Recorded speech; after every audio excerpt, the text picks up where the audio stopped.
എങ്ങനെയാണ് എൻ്റെ പ്രതീക്ഷയൊക്കെ? ലാലേട്ടൻ്റെ റെക്കോർഡായ തുടരും വെട്ടിച്ച്, ലോക വെട്ടിച്ച്, വാഴ വെട്ടിച്ച് ഒരു 300-350 കോടി ഉണ്ടാക്കാൻ സാധ്യതയുണ്ട്. അങ്ങനെ വൻ പ്രതീക്ഷയാണോ?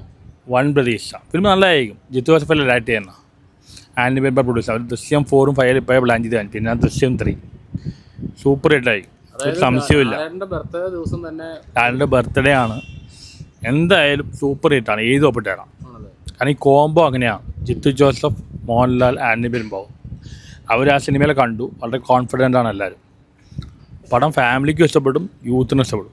ഫാമിലി ഫിലിമായതുകൊണ്ട് ഫാമിലിക്ക് ഇഷ്ടപ്പെടും, യൂത്തിന് ത്രില്ലർ ഇഷ്ടപ്പെടും. ഒത്തിരി ഇമോഷണൽ രംഗമൊക്കെ ഉണ്ടാവും. അപ്പോൾ ലാലേട്ടനൊക്കെ കരയുമ്പോൾ അണ്ണന് കരച്ചിൽ വരില്ലേ? അല്ല, അത് ഈ ജിത്തു ജോസഫ് എല്ലാ പടം ഇറങ്ങുമ്പോൾ പറയാറുണ്ട്. എല്ലാ ദൃശ്യത്തിൻ്റെ 1ഉം 2ഉം എല്ലാം പറഞ്ഞു ത്രില്ലറല്ല, ഇമോഷണലാണ്. ഇമോഷണൽ ത്രില്ലറാണ് വരുന്നത്. ഫാമിലിക്ക് യൂത്തിനും എല്ലാം ഇഷ്ടപ്പെടും. ഫാൻസിയാരുടെ ലാലേട്ടൻ ഫാൻസിയാരുടെ അഴിഞ്ഞാട്ടമാണ്. ഞാൻ ഏത് ഒപ്പിട്ട് തരാം, പടം സൂപ്പർ ഹിറ്റായി. വാനോളം എന്ന് പറഞ്ഞാൽ കുറഞ്ഞു പോകും. കാരണം പക്ഷേ സൈലൻ്റ് ആയിട്ടാണ് സിനിമയുടെ ബുക്കിങ്ങും സംഭവങ്ങളൊക്കെ തുടങ്ങിയത്. പക്ഷേ ഇപ്പോൾ തന്നെ 20 കോടിക്ക് മുകളിൽ പ്രീ ബിസിനസ് ചെയ്തു. അതായത് എമ്പുരാന് ശേഷം ഏറ്റവും അധികം ആൾക്കാരെ എക്സ്പെക്റ്റ് ചെയ്യുന്ന മൂവിയോടെയാണ്. 100K ആൾക്കാർ ഇപ്പോൾ ബുക്ക് മൈ ഷോ വെച്ചിട്ട് നമ്മൾ നോക്കുകയാണെങ്കിൽ തന്നെ 100Kയിലധികം ആൾക്കാർ ഇൻട്രസ്റ്റ് അതിനകത്ത് അത് ബുക്ക് ചെയ്തവരായിരിക്കും അതിനകത്ത് ഇൻട്രസ്റ്റ് രേഖപ്പെടുത്തുന്നത്. അങ്ങനെയുള്ള കൗണ്ടുകൾ വെച്ച് നോക്കുമ്പോൾ തന്നെ നമുക്കറിയാം എക്സ്പെക്റ്റേഷൻ എങ്ങനെയാണെന്നുള്ളത്. ഇതൊരു സൈലൻ്റ് ആയിട്ടുള്ള ഒരു എക്സ്പെക്റ്റേഷനാണ്. കാരണം ദൃശ്യം എന്നുള്ള പേര് തന്നെയാണ് അതിൻ്റെ എന്താണ് പറയുക ഏറ്റവും വലിയ അഡ്വർടൈസ്മെൻറ്റ്, ജോർജ് കുട്ടി എന്നുള്ള ക്യാരക്ടർ.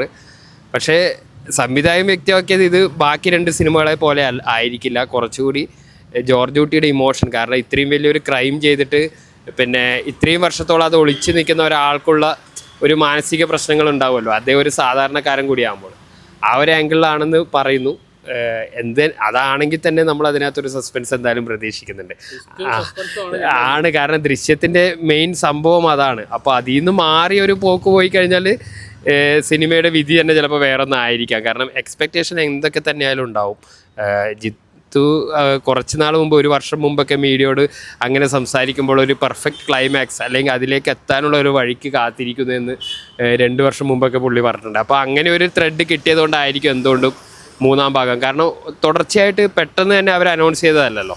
അതിനൊരു നല്ല ഒരു ത്രെഡ് വന്ന് കാണണം എന്നാണ് പ്രതീക്ഷിക്കുന്നത്. അല്ലാതെ ആദ്യ 2 സിനിമകളുടെ പേര് ഉപയോഗിച്ചുള്ള ഒരു മാർക്കറ്റിംഗ് പരിപാടിയായിട്ട് ചെയ്തതാണെന്ന് തോന്നുന്നില്ല. കാരണം അങ്ങനെ പ്രീ റിലീസ് വലിയ നോർമൽ ഏത് സിനിമയ്ക്കും സംഭവിക്കുന്ന പോലെയുള്ള ഒരു ഇവൻറ്റും അങ്ങനെയുള്ള മെറ്റീരിയൽസ് ഇൻ്റർവ്യൂ ഒക്കെ അങ്ങനെ പോയിട്ടുള്ളൂ.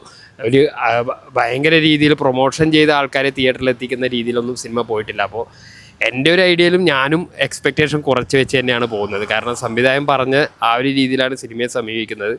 അദ്ദേഹത്തിൻ്റെ കുടുംബത്തിൽ, ജോർജ് കുട്ടിയുടെ കുടുംബത്തിൽ നാച്ചുറലി സംഭവിക്കുന്ന കാര്യങ്ങൾ എന്ന രീതിയിലായിരിക്കും സിനിമ മിക്കവാറും വരുന്നത്. പക്ഷേ ട്രെയിലർ കാണുമ്പോൾ അതിനകത്ത് ഈ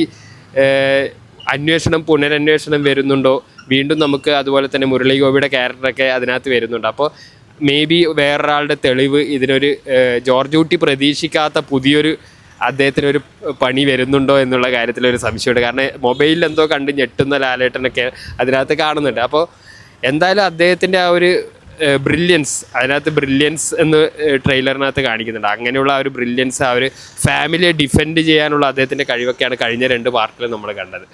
അപ്പോൾ അതുപോലെ തന്നെ ആയിരിക്കും ഒരു പുതിയ ത്രെഡ് ആയിരിക്കും സിനിമയിൽ എന്ന് പ്രതീക്ഷിക്കുന്നു. നല്ലൊരു എക്സ്പീരിയൻസ് ആയിരിക്കും എന്നാണ് കരുതുന്നത്.